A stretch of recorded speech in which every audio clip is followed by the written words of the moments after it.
Hey guys, welcome back to Monday Matinee. My name is Steven, and today I'm talking about the movie Devotion. Now, this is based on a true story, and going into the movie, I had no idea what that true story was. But now I'm completely enthralled by it, while the movie itself was a little bit better than your run-of-the-mill inspirational drama. So I'm going to cover the story on this one because knowing how incredible the story behind this really was, it may be more enticing to see the movie.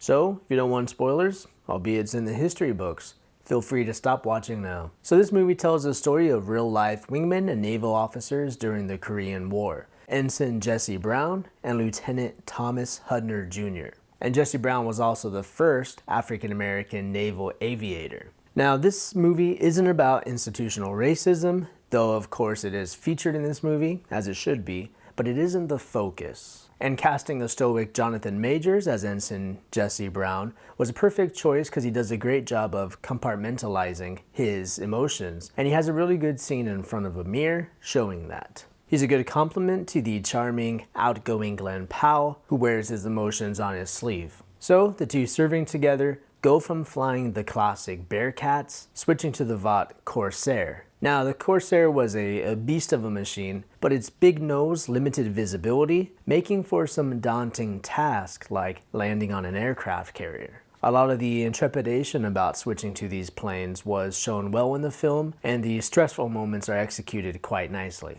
I could really feel the difficulty in flying these bent-wing planes myself. So their squadron eventually gets chosen to provide air support for the ground forces, or about 15,000 Marines, at the Chosin Reservoir and along the border of China and North Korea. And while doing so, Brown suffers damage to his plane from anti-aircraft fire, or AA. Losing oil pressure, he crash lands into enemy territory, into the snowy mountains. So Hudner and co-pilots are flying around, and they don't see Brown emerge from the cockpit. And being the devoted wingman that he is, Hudner crash lands his own plane in an attempt to free Brown. The damaged instrument panel had crushed his leg and kind of trapped him in his seat. Unfortunately, it couldn't be done, and Hudner, of course, was reluctant to leave Brown alone when a search and rescue helicopter arrived. Brown was drifting in and out of consciousness before eventually succumbing to his injuries. The squadron later returned and gave Brown a warrior's funeral by dropping napalm on the planes and essentially cremating him. Ensign Jesse Brown would receive the Distinguished Flying Cross, the Air Medal,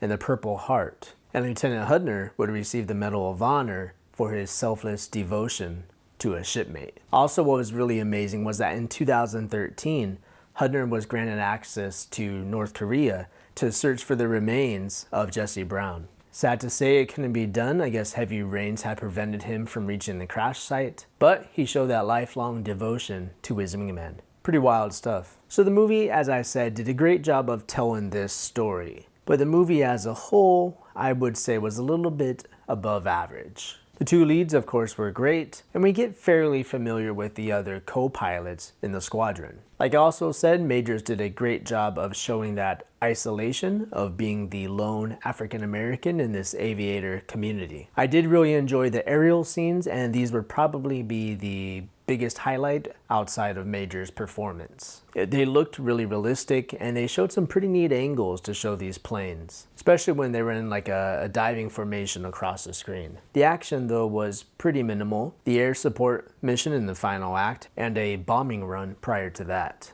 Most of the tension in the movie was from first flying that Corsair, such as landing on that aircraft carrier, and a few encounters with racism on and off the ship. Being an inspirational drama, however, it's essentially more of a buddy movie than a war movie, and the story itself was very touching. For a letter grade, I'm giving this movie a C+, feeling pretty average on most fronts. Although, the real story behind this movie is well beyond an A+.